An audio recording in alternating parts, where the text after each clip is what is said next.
Yeah, workshop was great. It was fun. Fun to be hanging out with some other guitarists.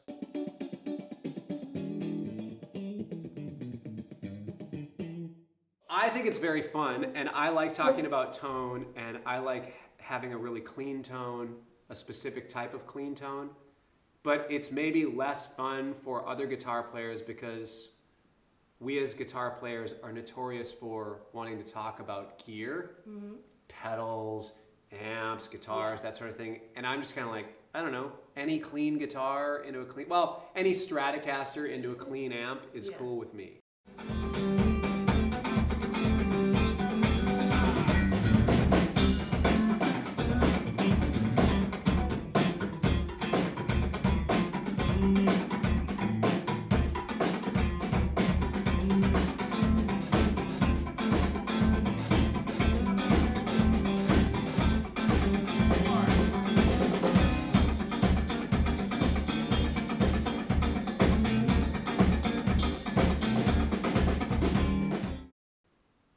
You know, it's a cliche to say that the tone is in your hands, but it really is. Like, we could all sit down on that piano and one person will sound great, one person will sound awful, one person will sound pretty good, but you know, it's all just, it's in the touch. You know, people will make a piano sound different by the way they play it. And I think the same thing for guitar is that a lot of times we put a lot of emphasis and effort into our gear and getting the right tone and getting the perfect overdrive sound, where really it's like, well, I think you should just practice a little bit more.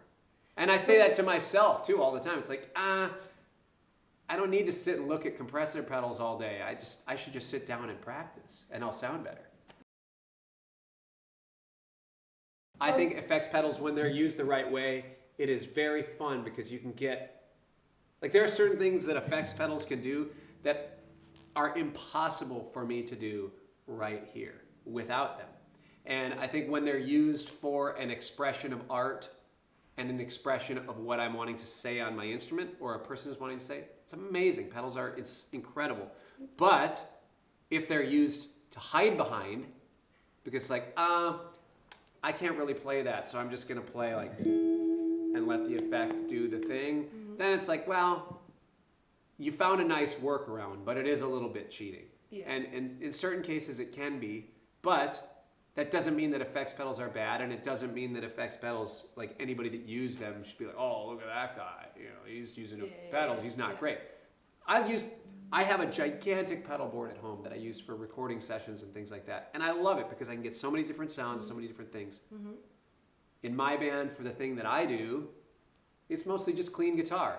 And I'm kind of pulling a fast one. Like, I don't have to use effects. Great.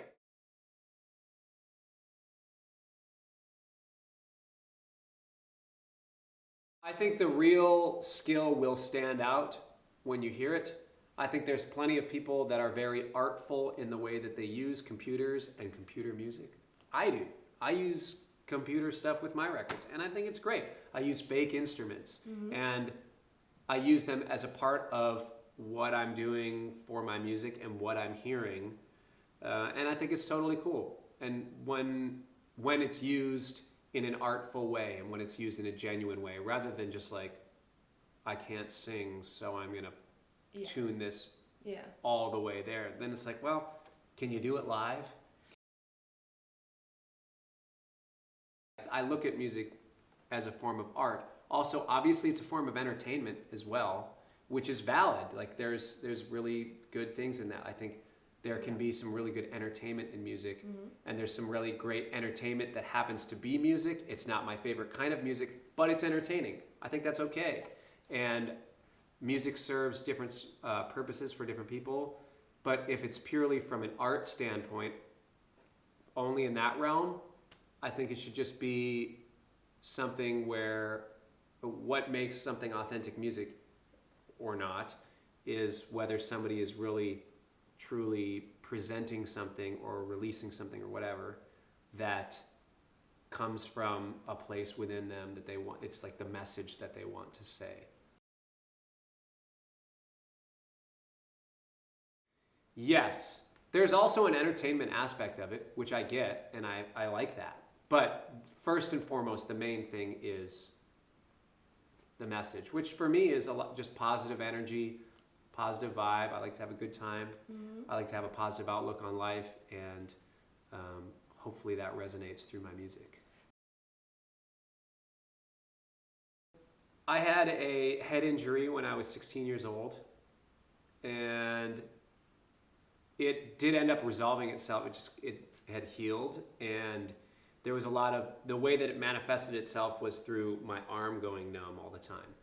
And the bummer was that the doctors told me they had concluded that it was from a blood clot that was kind of maybe traveling its way through my system.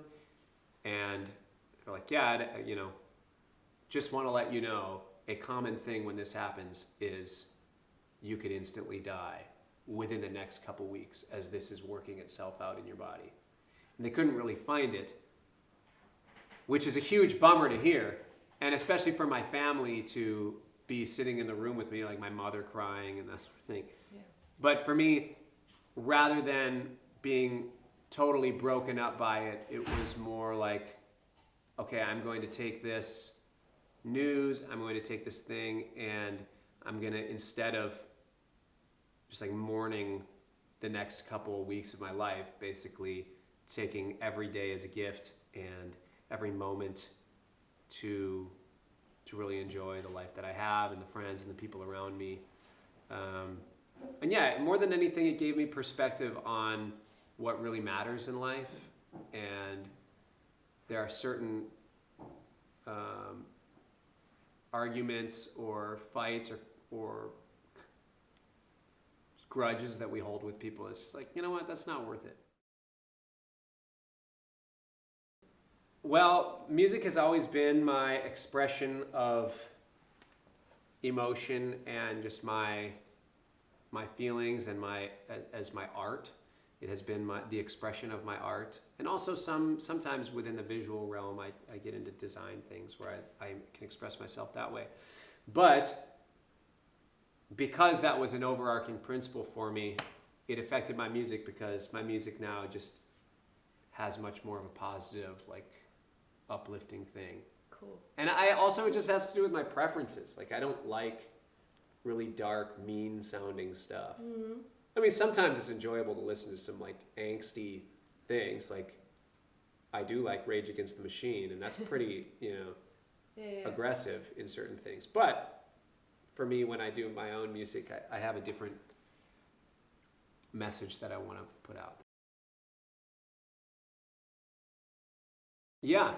And my approach to it is that side of it. I don't think all of it is, but a very good majority of that is. And in my approach to playing that sort of funk music is groove-based and more, like in my music in general, I don't try to think of it. And it's odd as a guitar-led band to not be like shredder guy, where it's like, well, you're a guitar player, you should be shredding and you should be like Guitar Hero on stage. Sometimes, but that music doesn't really move me as much as like groove-based music and rhythm section-based music. Yes, I play guitar solos. I do some shredding when I play live, but it's not the centerpiece of what I do. Yeah. The centerpiece of what I do is more in the groove and the message of the whole thing.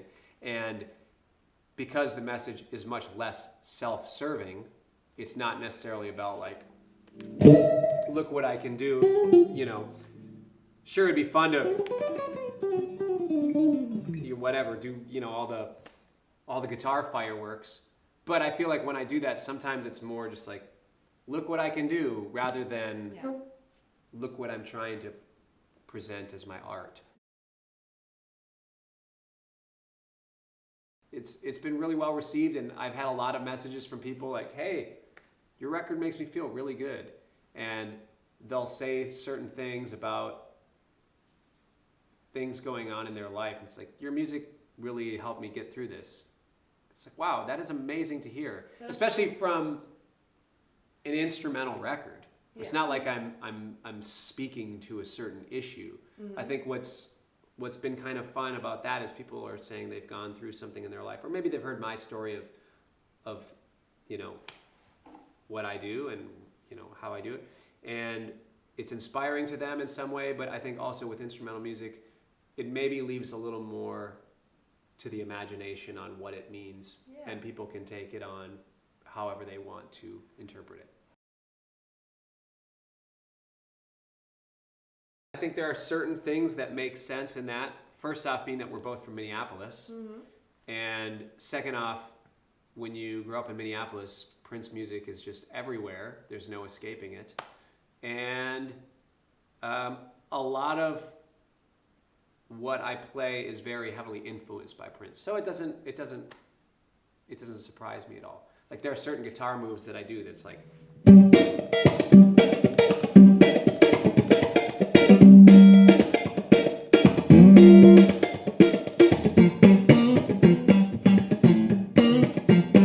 it sounds like a Prince riff, but it's just what I kind of go to. I've studied all of his music, and I've played most of his songs at some point, and it makes a lot of sense that people would make that through line.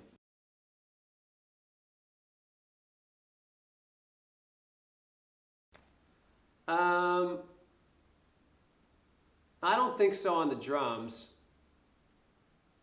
On the bass, maybe. But I don't know. I feel like I'm doing. I mean, that would be a totally different realm, and I would be in a different thing. I know I'm doing exactly what I'm supposed to be. I feel like all the time I get messages like, "Oh yeah, that's really weird." I know that it's a sign that I know that I'm doing exactly what I should be doing, and I'm exactly where I should be, and it's fun to be on that journey. Yes, and I really feel like this is what I've been called to do in my life, and I'm just really happy and fortunate to be doing it. I feel very blessed doing it. But when I started out, I just wanted to be a bass player. My favorite bands were the Red Hot Chili Peppers and Primus. So they're two very bass player heavy bands. I am on tour right now in Europe. I'm in the Netherlands the next few days, which I'm very excited about. And touring around Europe the next month, and then going back home, doing some more writing and recording.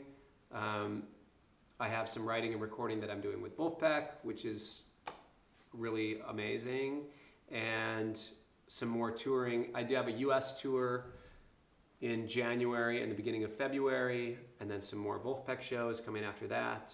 And yeah, I'm really excited.